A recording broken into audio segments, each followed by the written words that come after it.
Perkenalkan, nama saya Yosua Aji Pamungkas Ciwandono, NIM 6720230554, ingin menjelaskan tentang pengertian konstitusi. Konstitusi adalah hukum dasar yang menjadi pedoman utama dalam penyelenggaraan suatu negara. Dalam konteks Indonesia, konstitusi berfungsi sebagai landasan hukum tertinggi yang mengatur hubungan antara pemerintah dan warga negara, serta antar lembaga negara. Tanpa konstitusi, negara akan kehilangan arah dan sistem pemerintahan bisa menjadi tidak terkontrol. Konstitusi mengatur berbagai aspek yang penting seperti pembagian kekuasaan antara eksekutif, legislatif, dan yudikatif. Pembagian ini sangat penting untuk mencegah terjadinya pemerintahan otoriter atau penyalahgunaan kekuasaan.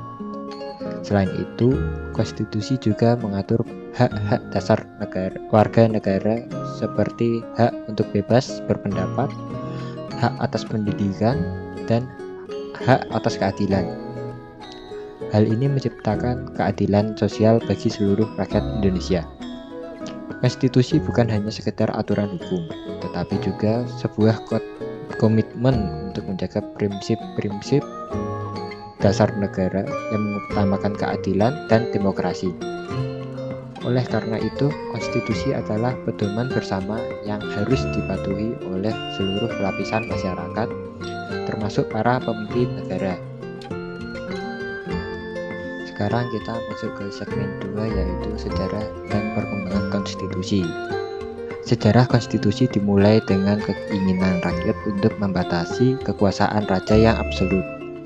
Pada tahun 1215, Magna Carta di Inggris menjadi pionir dalam menciptakan konstitusi modern.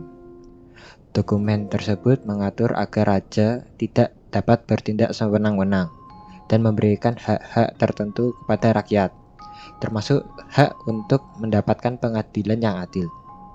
Hak ini merupakan langkah pertama dalam sejarah panjang perjuangan untuk menciptakan sistem pemerintahan yang lebih adil dan demokratis.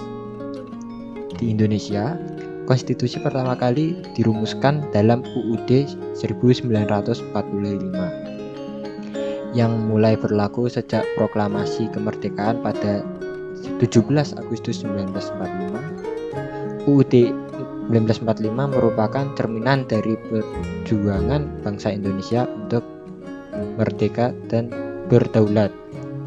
Konstitusi ini mengalami beberapa perubahan seiring berjalannya waktu, mulai dari Konstitusi RIS Republik Indonesia Serikat pada tahun 1949, kemudian UUD sementara 1950, hingga kembali ke UUD 1945 setelah adanya amandemen besar-besaran pada tahun 1999 sampai 2002. Perubahan konstitusi ini menunjukkan adanya dinamika yang terjadi dalam kehidupan berbangsa dan bernegara. Amandemen dilakukan untuk menyesuaikan konstitusi dengan perkembangan zaman dan kebutuhan masyarakat yang semakin kompleks. Hal ini menunjukkan bahwa konstitusi tidak hanya menjadi pedoman hukum, tetapi juga menjadi refleksi perkembangan sosial dan politik bangsa. Segmen yang ketiga adalah fungsi konstitusi. Konstitusi memiliki 3 fungsi utama yang sangat krusial dalam sistem pemerintahan negara. Yang pertama, sebagai dasar hukum tertinggi. Konstitusi adalah sumber dari segala peraturan perundang-undangan yang berlaku di negara tersebut. Semua peraturan, undang-undang, dan kebijakan pemerintah harus berlandaskan pada konstitusi. Tanpa konstitusi, negara akan kehilangan arah dan menjadi tidak terstruktur. Oleh karena itu, konstitusi menjadi pijakan utama dalam membangun dan menjaga stabilitas negara. Yang kedua, membatasi kekuasaan pemerintah. Konstitusi berfungsi untuk membatasi kekuasaan pemerintah agar tidak bertindak sewenang-wenang. Pembatasan ini juga mencakup hak rakyat untuk mengawasi jalannya pemerintahan. Tanpa pembatasan ini, pemerintahan bisa saja mengambil kebijakan yang merugikan rakyat. misal dengan melanggar hak asasi manusia. Konstitusi menjamin agar hak-hak dasar rakyat dilindungi dan tidak bisa diganggu-gugat. Yang terakhir, hak asasi manusia. Konstitusi berperan juga dalam melindungi hak asasi manusia atau HAM. Dalam UUD 1945 misalnya, dijamin hak-hak seperti kebebasan berpendapat, kebebasan beragama, dan hak atas keadilan. Fungsi ini sangat penting untuk menciptakan negara yang adil dan demokratis, di mana setiap warga negara dapat menikmati hak-hak tanpa ada diskriminasi. Melalui ketiga fungsi ini, konstitusi memastikan bahwa negara tidak hanya berjalan sesuai dengan hukum, tetapi juga berlandaskan pada prinsip demokrasi, keadilan, dan supremasi hukum.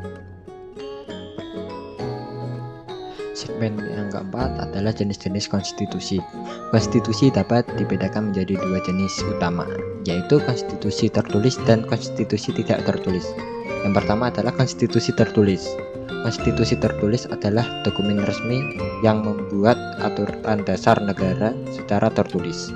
Contohnya adalah UUD 1945 di Indonesia.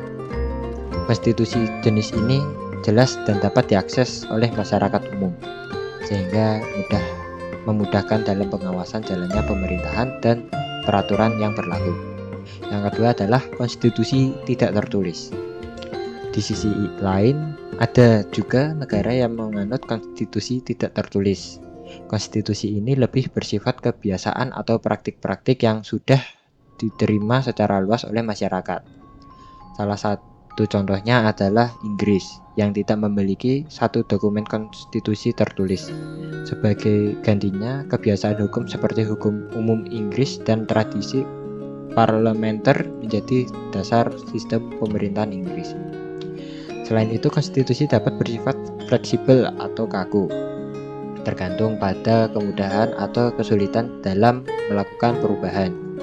Konstitusi yang fleksibel memungkinkan perubahan dilakukan dengan lebih mudah, seperti Inggris, sedangkan konstitusi yang kaku seperti di Indonesia memerlukan prosedur lebih rumit untuk melakukan amandemen.